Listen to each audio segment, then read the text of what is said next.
디카페인 커피, 건강을 생각해서 선택하신 분들 많으시죠? 그런데 이상하게도 마시고 나면 속이 쓰리거나 밤에 잠이 안 온 적 있으셨나요? 분명 카페인을 뺀 커피라는데 왜 이런 증상이 생기는 걸까요?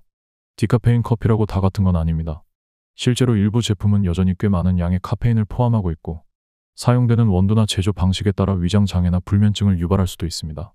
오늘 영상에서는 디카페인 커피의 진짜 정체와 우리가 주의해야 할 성분 그리고 안전하게 마시는 방법까지 사실과 과학적인 근거를 바탕으로 자세히 알려드리겠습니다. 오늘 영상에서 다룰 내용: 디카페인 커피, 카페인이 정말 없을까? 왜 마시고 나면 속이 불편한 걸까? 카페인 함량 기준과 해외와의 차이, 안전하게 마시는 실천법. 커피 한 잔의 여유를 즐기고 싶지만 불면증이나 심장 두근거림 때문에 망설이셨던 분들 많으시죠? 최근에는 카페인에 민감한 분들을 위해 디카페인 커피를 선택하는 소비자들이 크게 늘고 있습니다. 특히 위산 역류, 가슴 쓰림, 수면 장애 등의 증상을 줄이기 위한 대안으로 디카페인이라는 단어는 안심의 상징처럼 여겨지기도 했죠. 하지만 요즘 들어 디카페인인데도 잠을 설쳤다, 속이 오히려 더 불편하다 는 이야기를 하는 분들이 적지 않습니다. 과연 우리가 알고 있는 디카페인 커피는 정말로 카페인 걱정 없는 안전한 선택일까요? 오늘 영상에서는 디카페인 커피의 카페인 함량, 위장에 미치는 영향, 그리고 우리가 놓치기 쉬운 건강 포인트까지 과학적 근거를 바탕으로 하나하나 짚어드리겠습니다. 커피를 좋아하시지만 건강이 걱정되셨던 분들이라면 오늘 영상 꼭 끝까지 함께 해주세요. 1. 디카페인 커피는 카페인이 완전히 없는 걸까? 디카페인 커피라고 하면 많은 분들이 카페인이 전혀 없는 커피라고 생각하시는 경우가 많습니다. 하지만 실제로는 그렇지 않습니다. 디카페인 커피란 생두에서 일정량의 카페인을 제거한 커피를 말하며 완전한 제로 카페인은 아닙니다. 현재 국내 식약처 기준에 따르면 생두의 카페인 성분이 90% 이상 제거되면 탈카페인 또는 디카페인으로 표시할 수 있습니다. 반면 미국 농무부 USDA는 97% 이상, 유럽연합 EU는 99.9% 이상 제거해야 디카페인으로 인정하는 등 국제적으로는 훨씬 더 엄격한 기준이 적용되고 있습니다. 이러한 차이로 인해 국내에서 유통되는 일부 디카페인 커피 한 잔에도 10mg에서 많게는 15mg 이상의 카페인이 남아있을 수 있습니다. 일반 커피 한 잔이 평균 80에서 100mg의 카페인을 함유하고 있다는 점을 감안하면 분명 낮은 수치지만 카페인에 민감한 사람에게는 결코 적은 양이 아닙니다. 특히 불면증, 가슴 두근거림, 위장 자극 등의 증상이 있었던 분들이라면 디카페인 커피도 신중하게 선택하실 필요가 있습니다. 궁금해하실 부분, 디카페인인데도 잠을 설친 이유, 혹시 카페인 때문이었을까요? 충분히 그럴 수 있습니다. 카페인에 예민한 분들은 5mg 이하의 소량만으로도 불면이나 신경과민 반응을 경험할 수 있습니다. 특히 체내 카페인 대사 속도가 느린 사람은 저녁 시간대 디카페인 커피 한 잔만으로도 수면의 질이 떨어질 수 있습니다.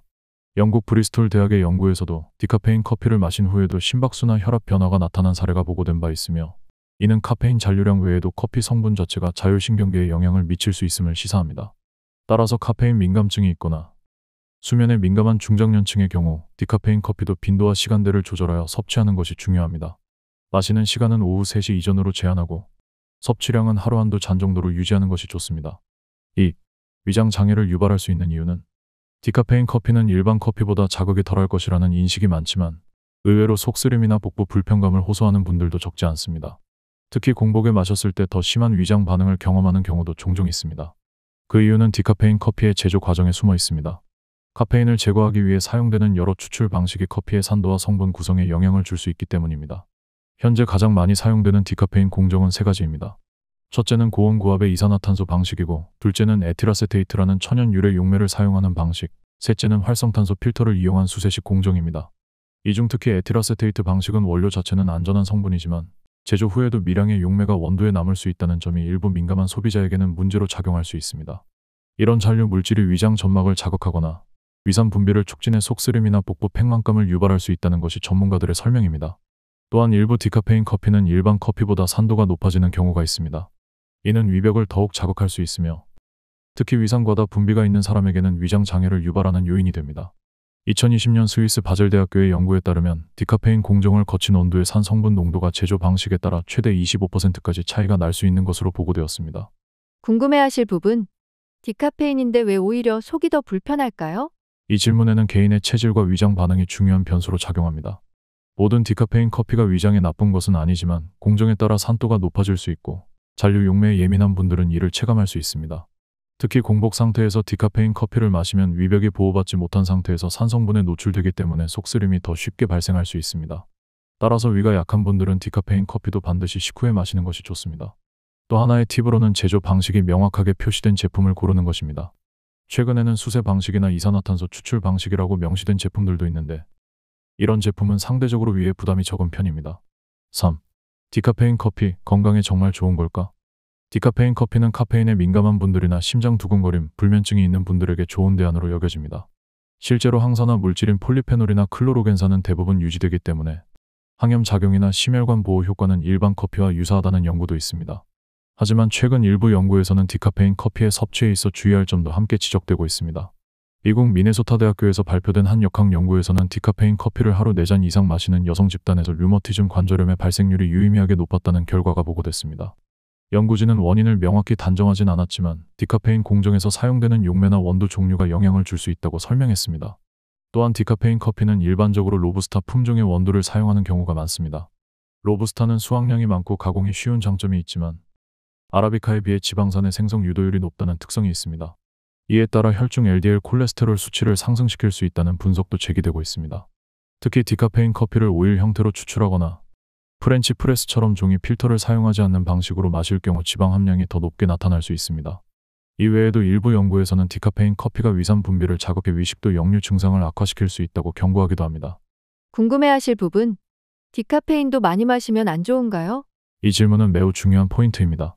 디카페인 커피는 분명 일반 커피에 비해 자극이 덜한 면이 있지만 그 자체가 전혀 무해한 것은 아닙니다. 하루 1에서 2잔 정도를 권장 섭취량으로 보고 있으며 위장장애나 콜레스테롤 수치에 민감한 분이라면 디카페인 커피도 신중하게 선택해야 합니다. 특히 체질적으로 카페인에 예민하거나 만성위염, 역류성 식도염, 고지혈증 등의 질환이 있는 분들은 하루 권장량을 넘기지 않도록 관리하는 것이 중요합니다. 4. 실생활 팁 안전하게 마시는 방법. 그렇다면 디카페인 커피를 조금 더 건강하게, 안전하게 즐기기 위해서는 어떤 점들을 기억해야 할까요? 먼저, 제품 라벨을 꼼꼼히 확인하는 습관이 중요합니다.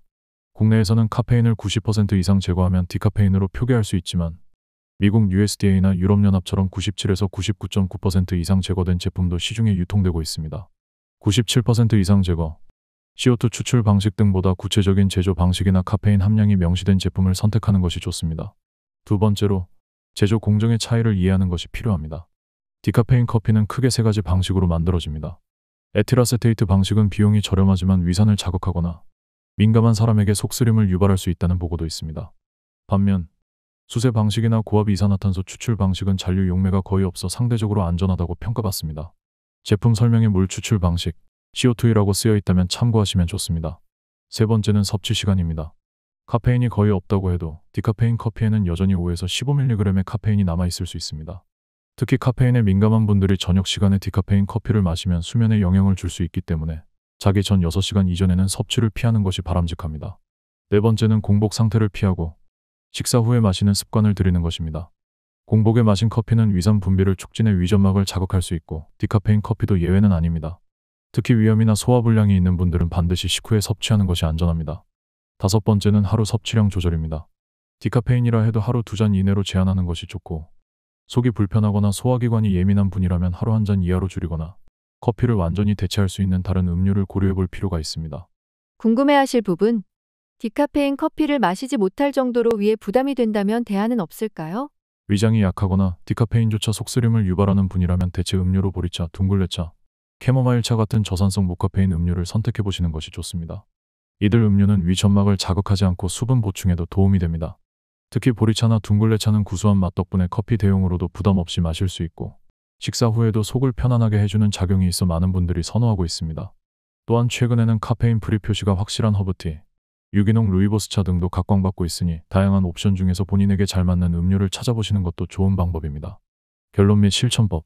디카페인 커피는 분명 많은 사람에게 좋은 대안이 될 수 있지만 그 속에 여전히 일정량의 카페인이 존재하며 제조 방식에 따라 위장이나 건강에 영향을 줄 수 있다는 점도 꼭 기억하셔야 합니다. 실천법 요약. 카페인 민감한 분은 디카페인 커피의 함량을 꼭 확인. 하루 1에서 2잔 이내, 식후 섭취를 권장. 용매 처리 방식보다 수세 방식 제품을 선택. 위가 약한 분은 다른 대체 음료도 고려. 오늘 영상 어떻게 보셨나요? 디카페인이라는 이름만 믿고 무조건 안심해도 될지, 오늘 내용을 통해 조금 더 분별력 있는 선택이 필요하다는 걸 느끼셨을 겁니다.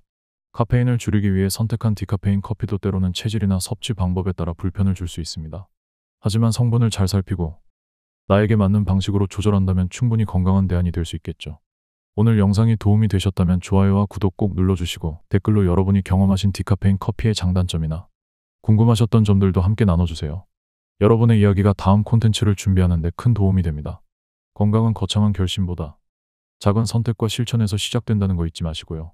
지금까지 일반인의 매일 건강이었습니다. 늘 건강한 하루 되시길 바랍니다. 감사합니다.